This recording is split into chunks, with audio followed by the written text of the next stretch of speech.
आपके अपने channel tag for yourself friends. I am Shruti. हर बार की तरह इस बार भी हम अपनी वीडियो में एक न्यू टॉपिक लेकर आए हैं, जो टॉपिक है अधिगम का अर्थ और प्रकृति। फ्रेंड्स, हम अपनी आज के इस वीडियो के द्वारा आप सभी को ये बताने वाले हैं कि अधिगम इसका क्या अर्थ होता है और इसकी प्रकृति किस प्रकार की होती है। तो ज़्यादा समय ना लेते हुए अपने आज की इस वीडियो को शुरू करते हैं। फ्रेंड्स, सबसे पहले हम जानेंगे कि अधिगम क्या होता है। अधिगम, जिसे हम इंग्लिश में लर्निंग कहते हैं। फ्रेंड्स, ये बात तो आप सभी जानते हो कि जैसे ही एक बच्चा इस दुनिया में जन्म लेता है, तो जन्म लेने के साथ साथ वो ऐसे बहुत सी बातें सीखता है जो उसके आसपास के वातावरण में होती हैं। वो अपने आसपास के लोगों को देखता है, जैसे जैसे वो बड़ा होता है, उनके साथ रहता है, वो ये जानने लगता है कि आसपास के लोग क्या करते हैं, कैसे एक दूसरे के साथ व्यवहार करते हैं, क्या उनका दैनिक रूटीन है। वो इस तरह की सारी बातें वो सीखता है और उसे अपने व्यवहार में लाने लगता है। फ्रेंड्स, अगर हम नॉर्मली तौर पर समझें तो अधिगम का अर्थ ही होता है आसपास के वातावरण द्वारा अपने व्यवहार में कुछ बदलाव लाना, कुछ परिवर्तन लाना। फ्रेंड्स, ये बात भी जान लेने वाली है, हमेशा ध्यान रखने वाली है कि जो इंसान कभी भी कुछ भी सीखता है, कोई बच्चा क्लास में बैठा हुआ अगर वो कुछ सीखता है तो उस सीखने के दौरान, उसके ज्ञान के द्वारा उसके व्यवहार में कोई ना कोई परिवर्तन होना अनिवार्य ही है, वरना वो कभी भी कुछ सीख ही नहीं पाएगा।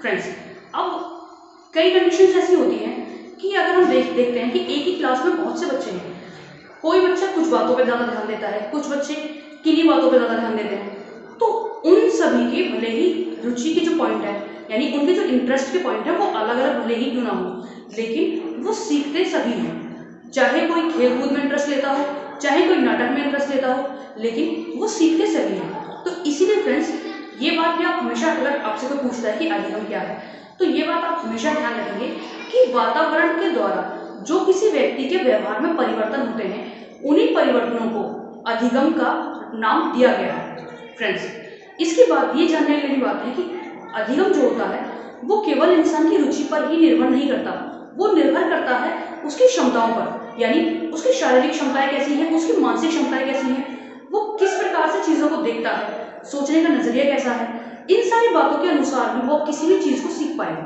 फ्रेंड्स, इसके बाद हम अगर बोर्ड पर देखें एक डेफिनेशन, कर्ट लेविन ने कहा है अधिगम वातावरण का संगठन है। फ्रेंड्स, वातावरण का संगठन से क्या तात्पर्य है, यानी वातावरण में जो भी बातें हो रही हैं, जो भी चीजें घटित हो रही हैं, उन सारी घटनाओं के द्वारा ही किसी व्यक्ति का पूरा व्यवहार निर्भर करता है। यदि उसके आसपास के लोग हमेशा पॉजिटिव रहते हैं तो वो व्यक्ति भी हमेशा पॉजिटिव ही आपको दिखाई देगा, उन्हीं बातों को वो सीखेगा। और अगर उसके आसपास का वातावरण सदैव नकारात्मक है तो ये बात भी कोई अलग नहीं है कि उस व्यक्ति का जो पूरा वातावरण है वो हमेशा नकारात्मक बातें ही सीखेगा और उन्हीं बातों को अपने जीवन में उतारेगा। इसके अलावा फ्रेंड्स, अगर हम एक लाइन में समझें तो अधिगम का अर्थ है व्यवहार परिवर्तन जो वातावरण जन्य होता है। यानी अधिगम एक ऐसी प्रक्रिया है जो अपने वातावरण के द्वारा, यानी अपने आसपास के वातावरण के द्वारा किसी व्यक्ति के व्यवहार में परिवर्तन है। फ्रेंड्स, इसके बाद हम जानेंगे कि अधिगम की प्रकृति क्या होती है।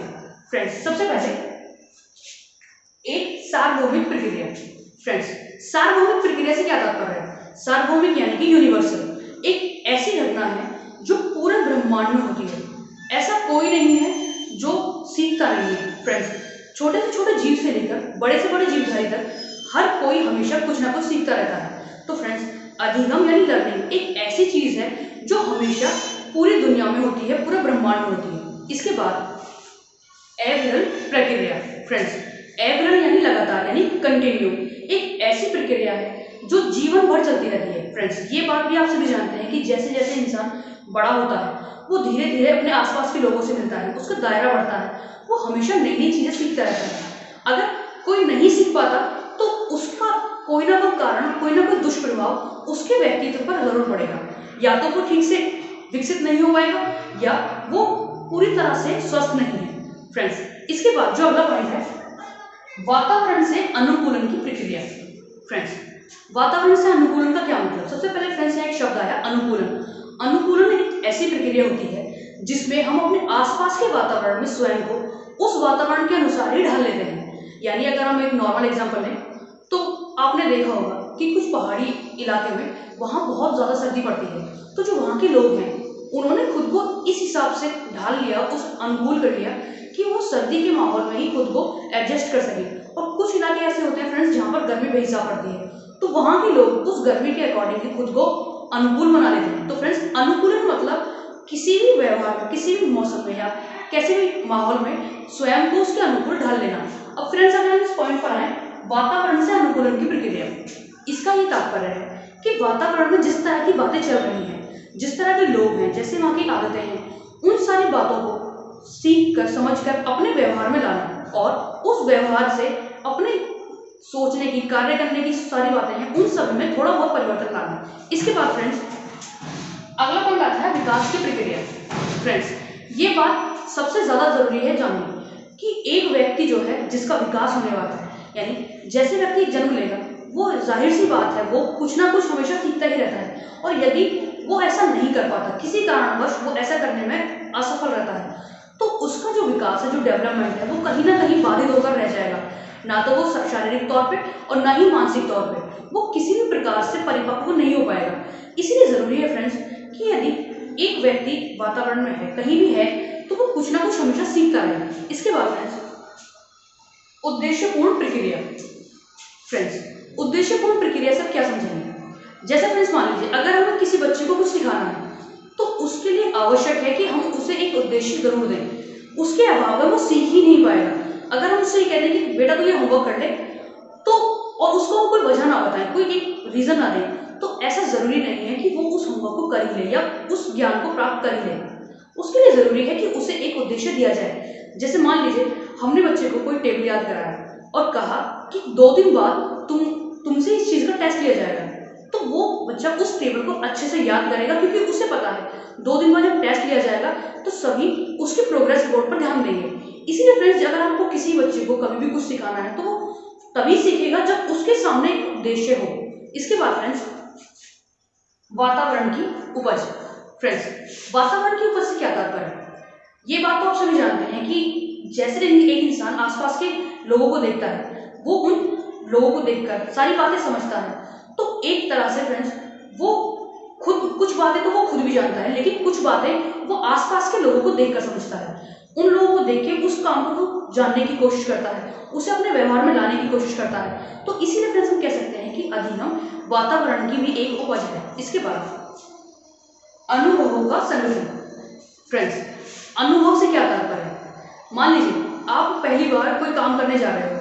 अगर हम एक एग्जाम्पल के तौर पर लें, आप घर पे अकेले हो और आपकी मम्मी कहीं भाग गई है और आपको भूख लगी है, आपको कुछ बनाना नहीं आता, तो आप कोशिश करते हैं कुछ ऐसा बनाने की। मान लीजिए आप मैगी बनाने की कोशिश करते हैं, तो आप धीरे धीरे जब पहली बार बनाएंगे आप उसमें कुछ गलतियां करेंगे, लेकिन जब आप अगली बार उस काम को करेंगे तो आपको ध्यान रहेगा कि आपने ये गलती की थी और अगली बार उस गलती को नहीं दोहराएंगे। तो फ्रेंड्स उस गलती को करने से कहीं ना कहीं आपको एक अनुभव प्राप्त हुआ, एक एक्सपीरियंस मिला, ताकि इन फ्यूचर आप उस गलती को ना दोहराएं। इसीलिए फ्रेंड्स कहा जा सकता है कि जो अधिगम यानी लर्निंग है वो अनुभवों का भी संगठन है। इसके बाद अधिगम का आधार मानव प्रकृति। सबसे इंपॉर्टेंट पॉइंट है फ्रेंड्स ये इस पूरे टॉपिक का। अधिगम का आधार मानव प्रकृति, यानी इसका ये तात्पर्य है कि एक व्यक्ति की प्रकृति जिस प्रकार की होगी वो उसी प्रकार की चीजों में ही इंटरेस्ट लेगा, वो उन्हीं चीजों में ज्यादा ध्यान लगाएगा और उन्हीं चीजों को ज्यादा सीखेगा।